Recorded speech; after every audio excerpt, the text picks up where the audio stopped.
ठीक है।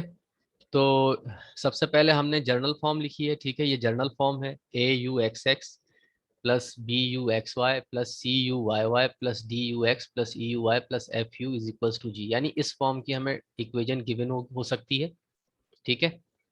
और उसमें से फिर हमने क्लासिफाई करना है इसको यूज करते हुए, ठीक है। जिसमें हमें तीन कोफिशिएंट्स चाहिए। किस किस का कोफिशिएंट चाहिए? एक हमें यू एक्स एक्स का कोफिशिएंट चाहिए, ठीक है। एक हमें यू एक्स वाई का चाहिए, एक हमें यू वाई वाई का चाहिए। अच्छा, यू की जगह जेड भी हो सकता है, Z X X, Z X Y, Z U Y, Z Y Y, ठीक है।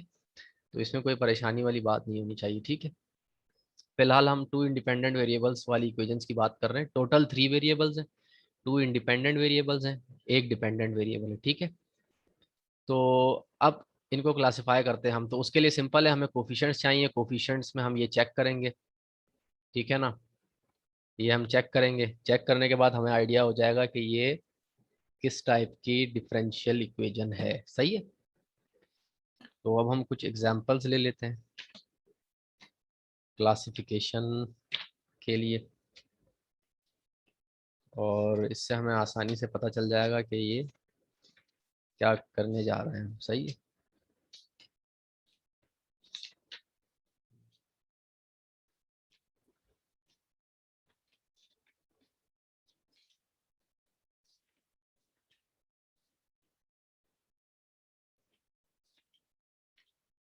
क्लासिफिकेशन, मैं कुछ एग्जांपल्स ले लूँ ज़रा बुक से, फिर उसके बाद हम पहले पहले हम बात करेंगे कांस्टेंट कोफिशिएंट्स के लिए, फिर हम बात करेंगे वेरिएबल कोफिशिएंट्स के लिए, सही है। तो पहले ज़रा आसान से हम शुरू करते हैं, कांस्टेंट कोफिशिएंट्स से, फिर हम वेरिएबल कोफिशिएंट्स पे जाएंगे। अच्छा, सबसे पहले तो कुछ पार्शियल डिफरेंशियल इक्वेशंस के अंदर ना कुछ क्लासिकल इक्वेशंस हैं जो कि बहुत ज़्यादा यूज होती हैं, और मतलब जो कि बेस हैं पार्शियल डिफरेंशियल इक्वेशंस की, second order partial differential equations की खास तौर पे, सही है। तो सबसे पहले उसमें आती है हमारे पास, ये आती है हमारे पास हीट इक्वेशन, ठीक है। हीट इक्वेशन, हीट इक्वेशन जो है वो इस टाइप की होती है।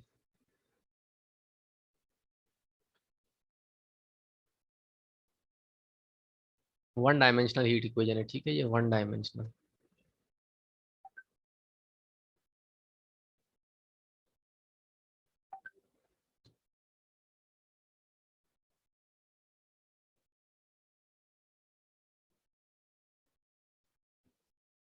अच्छा ये है U T is equals to U X X, ठीक है ना। अब इसमें आप देख सकते हैं कि जो है दो हमारे पास इंडिपेंडेंट वेरिएबल्स हैं, कौन कौन से हैं? टी और एक्स, ठीक है। यानी यू जो है अब यहाँ पे फंक्शन है टी और एक्स का, वेयर टी रिप्रेजेंट्स टाइम और एक्स रिप्रेजेंट्स द डायमेंशन। यानी अगर कोई रॉड है, अगर फॉर एग्जांपल एक रॉड है हमारे पास, ठीक है, ये रॉड है हमारे पास, ठीक है। इसकी डायमेंशन ये सिर्फ एक्स डायमेंशन में, ठीक है ना। इसकी लेंथ ये एक्स डायमेंशन में है हमारे पास, और इसको हमने हीट किया इस रॉड को, ठीक है। तो इस रॉड को हीट करने के बाद जो इसके अंदर जो हीट फ्लो है ना, उसको हम स्टडी करते हैं, ठीक है। हीट फ्लो को, कि कैसे फ्लो हो रहा है हीट, तो उसकी जो इक्वेशन बनती है वो ये बनती है विद रिस्पेक्ट टू टाइम। यानी हम देखते हैं कि बाय एज टाइम चेंजेस जो हीट फ्लो हो रहा है इस रॉड के अंदर एक्स डायमेंशन में, उसकी जो है वो बिहेवियर उसका कैसा है, ठीक है। तो अब यहाँ पे आप देखें, अगर इस इक्वेशन को मैं सिंप्लीफाई करूँ तो मैं इसको यूँ लिख सकता हूँ, U X X minus U T is equals to zero, सही है। सही है, ये बात समझ में आ रही है आप लोगों को? तो अब देखें, मुझे किस किस का कोफिशिएंट चाहिए इसमें? मुझे यू एक्स एक्स का चाहिए, मुझे यू एक्स टी का चाहिए मुझे, और यू टी टी का चाहिए, ठीक है। मुझे ये इन तीनों के कोफिशिएंट चाहिए। तो यू एक्स एक्स का कोफिशिएंट तो वन है यहाँ पे, सही है। और यू एक्स टी तो है ही नहीं, तो जीरो हो जाएगा। यू टी टी भी नहीं है तो जीरो हो जाएगा, ठीक है। तो ए मेरे पास क्या है? वन है। बी मेरे पास क्या है? जो इसका कोफिशिएंट होता है जीरो है। सी मेरे पास क्या है? जो इसका कोफिशिएंट होता है वो भी जीरो है, ठीक है। तो अब हम कर लेते हैं बी स्क्वायर माइनस फोर ए सी। 0 स्क्वायर माइनस 4 टाइम्स 1 इंटू सी, क्या आ जाएगा ये? 0 आ जाएगा। तो मैंने बताया था जब बी स्क्वायर माइनस 4 AC 0 के इक्वल हो तो ये इक्वेशन कैसी होती है? पैराबोलिक टाइप होती है। तो ये किस टाइप की डिफरेंशियल इक्वेशन है हमारे पास? पैराबोलिक टाइप की है। ठीक है, ये बात समझ में आ गई आप लोगों को? क्लियर हो गई ये बात? आसान बात है, कोई इतनी मुश्किल नहीं है। आपको कोई क्वेश्चन हो बीच में आप पूछ लीजिएगा, सही है, कोई इशू नहीं है। -4 होगा ना, जी लेस देन 0। क्या कह रही हैं? सॉरी, ये देखे ना, पैराबोलिक इक्वेशन में क्या होता है? इक्वल्स टू 0 होता है। ठीक है, तो नहीं, ये ये -1 होगा। b² -4 -4, sorry. -4 कैसे? अच्छा, सॉरी सॉरी। 0 है ना यहाँ पे, दोनों 0 हो जाएंगे। ठीक है, अच्छा फिर उसके बाद हमारे पास है वेव इक्वेशन। ठीक है, classical wave equation. Wave equation was derived by D. Alembert। ठीक है, मैथमेटिशियन था D. Alembert। ठीक है, और हीट इक्वेशन जो है वो ड्राइव की थी फोरियर ने। ठीक है,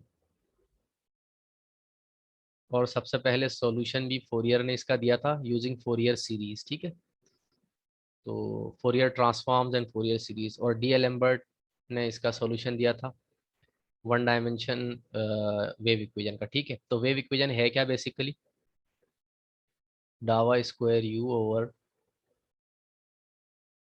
डावा T square is equals to C square times D square U over D X square. सही है, ये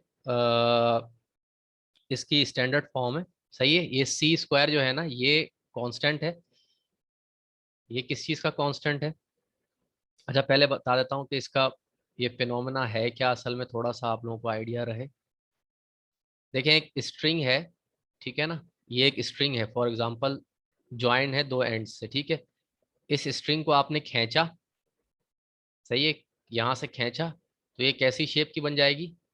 इस शेप की बन जाएगी। ठीक है, ये स्ट्रिंग को जब आप खींचेंगे तो इस शेप की बन जाएगी। ठीक है, स्ट्रिंग को स्ट्रेच किया आपने, ठीक है, और स्ट्रिंग को स्ट्रेच करने के बाद आपने रिलीज किया है। तो जब आप स्ट्रिंग को स्ट्रेच करके रिलीज करते हैं तो वेव्स फॉर्म होती हैं। ठीक है, आपने फिजिक्स के अंदर पढ़ा भी है ये वेव मोशन, इसके लूप्स बनते हैं। ठीक है ना, ये फिनोमेना आपने फिजिक्स में पढ़ा हुआ है।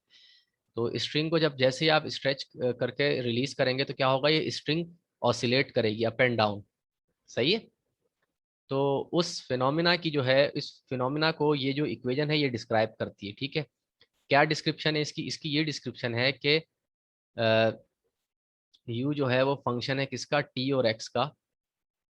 सही है, इसका मतलब ये है कि विद टाइम जब आप स्ट्रिंग को स्ट्रेच करके रिलीज कर रहे हैं एट टाइम 0, फॉर एग्जांपल आपने स्ट्रिंग को स्ट्रेच किया हुआ है और जैसे ही रिलीज किया तो टाइम चलना शुरू हुआ और स्ट्रिंग वाइब्रेट करनी शुरू हुई है। ठीक है, ऑसिलेट कर रही है।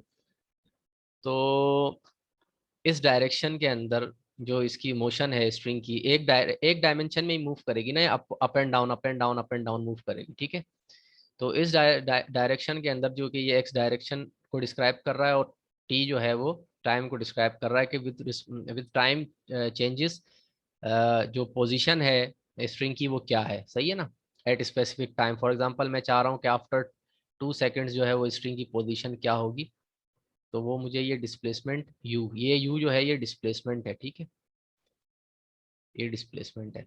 सही है, तो ये वेव इक्वेशन है। सही है, तो अब इस वेव इक्वेशन को हमने क्लासिफाई करना है कि ये किस फॉर्म की है। फॉर एग्जांपल अब मैं इस कांस्टेंट को 1 ले लेता हूँ, कांस्टेंट कुछ भी हो सकता है, उसका कोई इशू नहीं है, ये एक जनरल फॉर्म है। मैं कहता हूँ ये कांस्टेंट है 1। ठीक है, मैं एक कांस्टेंट कोफिशिएंट ले रहा हूँ। अब इस इक्वेशन को अगर मैं सिंप्लीफाई करूँ तो मैं इसको यूँ लिख सकता हूँ U X X minus U T T is equals to 0।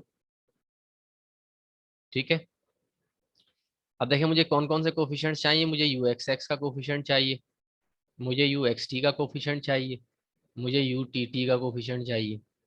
You X x का कोफिशिएंट क्या है जो कि ए होता है वो है 1। यू एक्स टी का कोफिशिएंट क्या है, 0 है, यहाँ पे यू एक्स टी है ही नहीं, तो बी 0 हो जाएगा। यू टी टी यानी सी जो है मेरे पास -1 हो जाएगा, क्योंकि यहाँ पे माइनस साइन है और यहाँ पे 1 है। ठीक है, अब मैं अप्लाई कर दूंगा b² - 4ac। ठीक है, तो b क्या है, 0 है, 4 × a क्या है, 1 है, c क्या है, -1 है, तो ये किसके इक्वल आ जाएगा, 4 के इक्वल आ जाएगा। 4 पॉजिटिव है, ग्रेटर देन 0 है, तो ये इक्वेशन क्या हो जाएगी, हाइपरबोलिक इक्वेशन हो जाएगी। ठीक है, कोई इशू इसमें किसी को तो पूछ ले काइंडली, नहीं तो फिर आगे चलते हैं। ठीक है, आगे चलते हैं।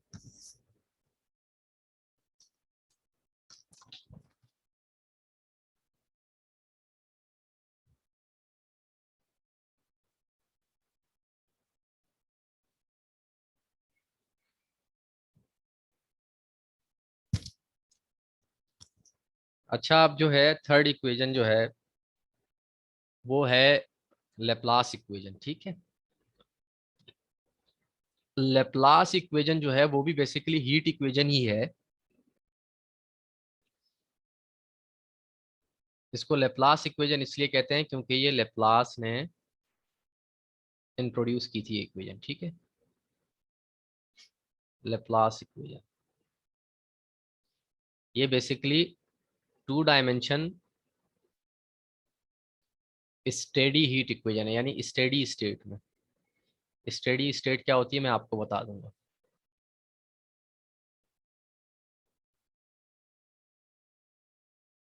ठीक है, अच्छा इसकी जो है वो स्टैंडर्ड फॉर्म या जर्नल फॉर्म क्या है, d² u/dx² plus d² u/dy² is equals to 0।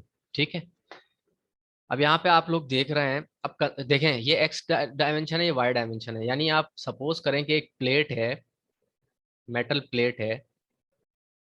ठीक है, ये मेटल प्लेट है, इसको हमने हीट किया है, सही है। इसकी ये एक्स डायमेंशन है, ये वाई डायमेंशन है, सही है। तो हीट हीट किया है इसको, तो अब इसके अंदर हीट फ्लो है, ठीक है ना, इसके अंदर हीट फ्लो हो रही है। ठीक है, इस पूरी प्लेट के अंदर हीट फ्लो हो रही है, सही है। फॉर एग्जाम्पल अगर यहाँ से मैं हीट कर रहा हूँ, यहाँ पे मैं कोई हीट सोर्स दे रहा हूँ, तो यानी यहाँ से जो हीट है ये क्या होगी, डिफ्यूज होगी ना इस पूरी प्लेट के अंदर, इसीलिए इसको डिफ्यूजन इक्वेशन भी कहा जाता है। ठीक है ना, हीट इक्वेशन को डिफ्यूजन इक्वेशन भी कहते हैं, क्योंकि हीट जो है वो डिफ्यूज होती है, सही है। फॉर एग्जाम्पल मैंने हीट एक प्लेट को हीट कर दिया, सही है ना, और हीट सोर्स जो है मैंने हटा लिया थोड़ी देर के लिए, तो अब वो हीट क्या होगी, उसके अंदर डिफ्यूज होगी, होते होते होते होते एक वक्त ऐसा आएगा कि वो रूम टेम्परेचर पे आ जाएगा, सही है ना। तो अब देखें, इसको स्टेडी हीट इक्वेशन इसलिए कहते हैं क्योंकि इसमें डावा यू और डावा टी जो होता है ना, वो 0 के इक्वल होता है। बेसिकली यहाँ पे जो 0 है ना, इधर होता है डावा यू और डावा टी। मगर लेप्लास इक्वेशन में, स्टैंडर्ड लेप्लास इक्वेशन जो कि स्टेडी हीट इक्वेशन भी कहते हैं, 2 डायमेंशन स्टेडी हीट इक्वेशन, उसमें चेंज ऑफ टेम्परेचर, यू जो है ना वो रिप्रेजेंट करता है टेम्परेचर को, सही है, इस इक्वेशन में। ठीक है, तो जो टेम्परेचर है वो विद रिस्पेक्ट टू टाइम जो है वो चेंज नहीं हो रहा। ठीक है, विद रिस्पेक्ट टू टाइम जो है वो टेम्परेचर चेंज नहीं हो रहा, यानी विद रिस्पेक्ट टू टाइम वो कांस्टेंट है टेम्परेचर। मगर विद रिस्पेक्ट टू डायरेक्शन जो है वो चेंज हो रहा है, सही है ना, एक्स डायरेक्शन में और वाई डायरेक्शन में, सही है। ठीक है, तो अब इसको हम क्लासिफाई करते हैं कि ये इक्वेशन है क्या। ठीक है, तो ये वैसे ही जर्नल फॉर्म में है, तो सबसे पहले मैं इसको यूँ लिख सकता हूँ, यू एक्स एक्स। इसका बेसिकली ये मतलब होता है यू एक्स एक्स, सही है ना, सेकंड डेरिवेटिव है with respect to X, plus इसका मतलब होता है U Y Y is equals to 0। तो मुझे 3 कोफिशिएंट्स चाहिए, ए बी सी, ये भी 1 है, ये भी 1 है। ए मेरे पास क्या हो जाएगा, इसका कोफिशिएंट 1 हो जाएगा। बी मेरे पास क्या होगा, यू एक्स वाई का कोफिशिएंट होगा जो कि 0 है। सी मेरे पास क्या होगा, यू वाई वाई का कोफिशिएंट होगा जो कि 1 है।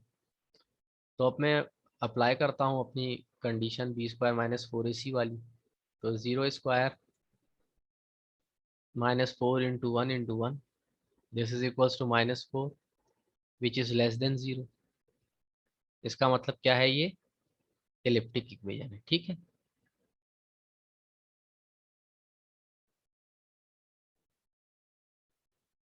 अब आप लोगों को काफी हद तक क्लियर हो गया होगा कि एलिप्टिक, पैराबोलिक और हाइपरबोलिक क्या है। ये मैंने बेसिक जो क्लासिकल इक्वेशंस है ये मैंने डिफाइन इसीलिए किया आप लोगों को कि आप लोगों को आइडिया हो, और फिर यही है कि बेसिक से आपको आइडिया हो, ठीक है ना।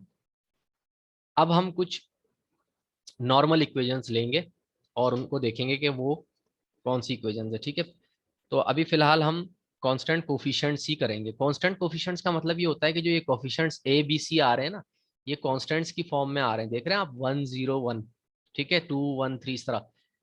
फिर जब वेरिएबल कोफिशिएंट्स आएंगे तो वो मैं बता दूंगा आपको, आपने डिफरेंशियल इक्वेशन में वैसे पढ़ा होगा कि ये कांस्टेंट कोफिशिएंट्स और वेरिएबल कोफिशिएंट्स क्या होते हैं, ठीक है ना।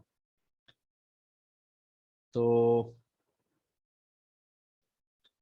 क्वेश्चन ले लेते हैं एक।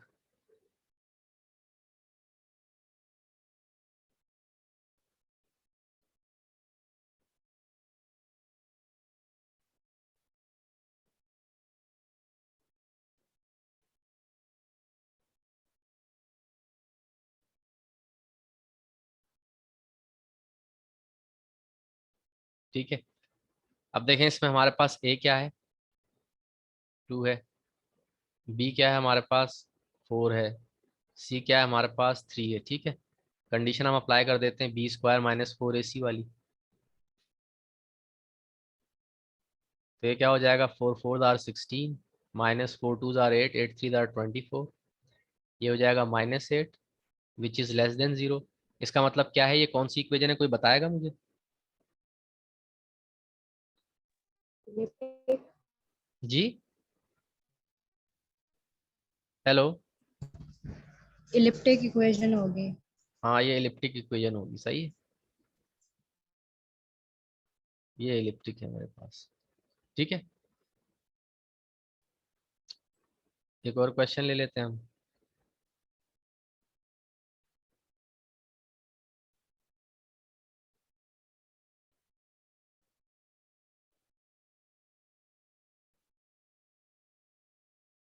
ए हमारे पास 1 है इसमें, बी हमारे पास 4 है इसमें, सी हमारे पास 4 है, तो ये हो जाएगा 4² minus 4ac, 16 minus 16 is equals to 0। कौन सी इक्वेशन हुई है, पैराबोलिक, सही है।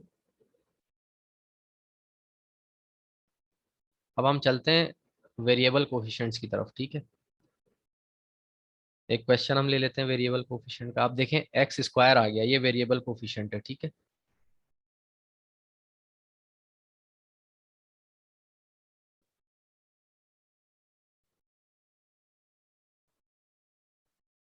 अब जो इसका बिहेवियर है ना, इसकी क्लासिफिकेशन डिपेंड करेगी कि x² कब कब क्या क्या रहता है, सही है। अब डायरेक्टली हम आइडिया नहीं लगा सकेंगे इसमें इस तरह, ठीक है। तो दिस इम्प्लाइज दैट मैं इसको यूँ लिख सकता हूँ, x² UTT minus UXX minus U is equals to 0। ये U तो वैसे भी किसी काम का नहीं है मेरे लिए क्लासिफिकेशन में। A क्या होगा मेरे पास, x² हो जाएगा, B क्या हो जाएगा, -1 हो जाएगा, ठीक है, और C क्या होगा, 0 होगा, सही है। तो अब देखें b²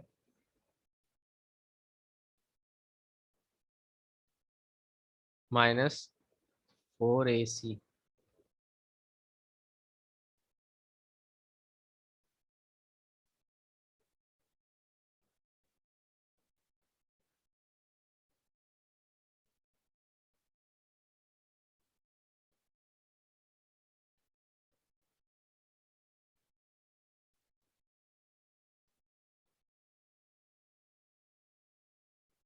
मैंने एक चीज़ गलत लिख दी, सॉरी। वो ये कि ये जो है ये b,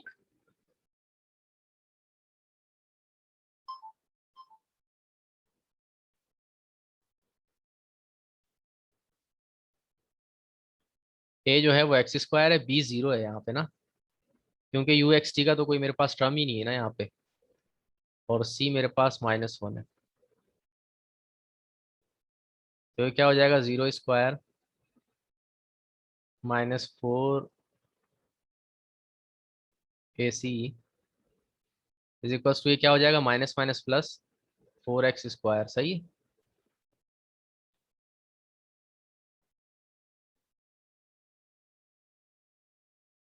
अब देखें 4x², इसके बारे में आप लोग क्या कहते हैं, 4x² के बारे में? क्या ये नेगेटिव होगा, पॉजिटिव होगा, क्या होगा ये? अब देखें इसको हम क्लासिफाई करेंगे मुख्तलिफ अंदाज में थोड़ा सा ना, डायरेक्ट हम नहीं कह सकते इसको कि क्या होगा, ठीक है। तो इसको हमें क्लासिफाई करना होगा अकॉर्डिंग टू एक्स। तो अब आप देखें कि अगर, देखें ये कभी नेगेटिव हो सकता है 4x²? कभी भी नहीं हो सकता, क्योंकि एक्स के ऊपर स्क्वायर है और 4 पॉजिटिव है, तो एक्स में जो भी इनपुट देंगे आप वो हमेशा पॉजिटिव ही रहेगा। तो 4x² will be always greater than 0 unless कि x नॉट इक्वल टू 0, बस x 0 ना हो, ठीक है ना, तो ये हमेशा ग्रेटर रहेगा। तो इसका मतलब ये है कि अगर x जो है वो 0 से बड़ा, x तो 0 से बड़ा ही रहेगा हमेशा, मतलब x² 0 से बड़ा ही रहेगा हमेशा, चाहे x 0 से छोटा हो या बड़ा हो, क्योंकि स्क्वायर करेंगे तो पॉजिटिव हो जाएगा। तो अगर x इज इक्वल्स टू 0 हो जाए तो ये 0 हो जाएगा सारा, तो फिर हम कहेंगे कि ये पैराबोलिक इक्वेशन है, अदरवाइज ये हमेशा हाइपरबोलिक रहेगी, ठीक है। तो इसको लिखने का तरीका ये है। अब कंडीशनल हो गया ना, क्योंकि वेरिएबल कोफिशिएंट आ गया, तो वेरिएबल कोफिशिएंट हमें पता नहीं, इसकी कोई भी वैल्यू ले सकता है वेरिएबल कोफिशिएंट, ये तो 0 भी ले सकता है, नेगेटिव वैल्यू भी ले सकता है, पॉजिटिव भी ले सकता है, लेकिन चूंकि एक्स के ऊपर स्क्वायर है तो ये हमेशा पॉजिटिव ही रहेगा, चाहे कोई भी एक्स डाला जाए इसमें। लेकिन अलबत्ता ये जरूर है कि ये 0 हो सकता है, तो जब 0 होगा तो पैराबोलिक होगा, अदरवाइज ये हमेशा हाइपरबोलिक रहेगा, सही है। अच्छा, उसके बाद एक क्वेश्चन हम ले लेते हैं, X U double T plus T U X T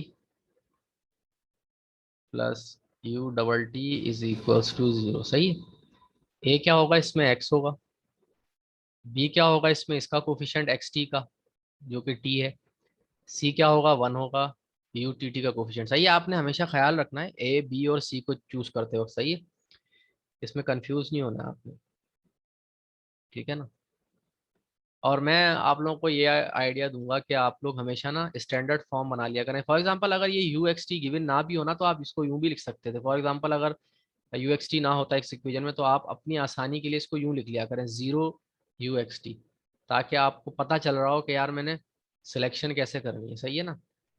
तो ये ए बी सी, ठीक है, इस तरह सिलेक्शन। अच्छा, और एक चीज और बता दूं कि यू टी टी और यू एक्स एक्स आपकी मर्जी है, आप इन दोनों में से कोई सा भी ए ले सकते हैं, कोई सा भी बी ले सकते हैं, इसमें कोई पाबंदी नहीं होती, ठीक है, ये आपकी मर्जी है। फॉर एग्जाम्पल मैं इसको 1 को ए ले सकता हूँ, और सी को जो है वो एक्स ले सकता हूँ, मेरी मर्जी है। इसमें आप परेशान नहीं होना, इसमें कोई ऐसा वो नहीं है कि आप लोग कहें कि पहले सर कौन सा लिखना है, यूटीटी लिखना है या यू एक्स एक्स लिखना है। अच्छा सॉरी, मैंने एक चीज़ मिस्टेक कर दी है। ये चीज़ क्या है, एक मिनट, ये यू एक्स एक्स है, सॉरी, ये यूटीटी नहीं है, दोनों तरफ यूटीटी आ गया, वो तो गड़बड़ हो गई ना। यू एक्स एक्स है, सही है। तो ए एक्स है, बी टी है और सी 1 है, सही है। तो वही काम करेंगे, b² -4ac1, ये हो जाएगा t² -4 × 1 × x, ठीक है।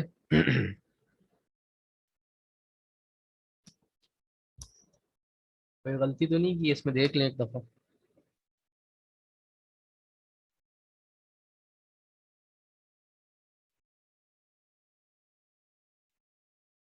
सही है। अब देखें आपके पास ये आ रहा है टी स्क्वायर माइनस 4x, सही है। अब इसमें वही बात है कि तीन कंडीशंस बनेंगी। सबसे पहले तो अगर टी स्क्वायर वो 4x के इक्वल हो जाए तो ये क्या हो जाएगा, जीरो हो जाएगा, ठीक है ना। टी स्क्वायर अगर 4x के इक्वल हो जाए तो जाहिर है जीरो हो जाएगा। अगर टी स्क्वायर की जगह मैं 4x रखूंगा तो माइनस करूंगा 4x से तो जीरो होगा। तो हम कहेंगे इफ देन पैराबोलिक। क्यों? क्योंकि बी स्क्वायर माइनस 4ac ही जीरो हो जाएगा जब ऐसा होगा। फिर दूसरी condition, if T square is greater than 4x। अगर टी स्क्वायर 4x से बड़ा है तो जाहिर सी बात है ये हमेशा पॉजिटिव वैल्यू लेगा, ये पूरा पूरा टर्म जो है टी स्क्वायर माइनस 4x, क्योंकि ये बड़ा है पॉजिटिव वाला और नेगेटिव वाला छोटा है, तो ये हमेशा पॉजिटिव रहेगा। तो हम कहेंगे ये हाइपरबोलिक होगा। And if T square is less then 4x तो ये हमेशा एलिप्टिक हो जाएगी, क्योंकि वो हमेशा नेगेटिव रहेगा। ठीक है। अगर इसमें किसी को कंफ्यूजन है तो काइंडली मुझे बता दें। और दूसरा ये कि मैं नया लिंक शेयर कर रहा हूँ क्योंकि ये लिंक एक्सपायर होने वाला है और 2 मिनट रहते हैं, तो फिर मैं नया लिंक शेयर करता हूँ। अच्छा, यहाँ तक किसी को कंफ्यूजन है तो बता दे, फिर ये 2 मिनट में हम वो डिस्कस कर लेते हैं।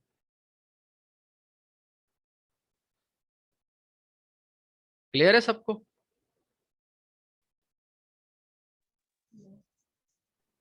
जी क्लियर है। ठीक है। तो मैं आपको नया लिंक शेयर कर देता हूँ, ठीक है इसका।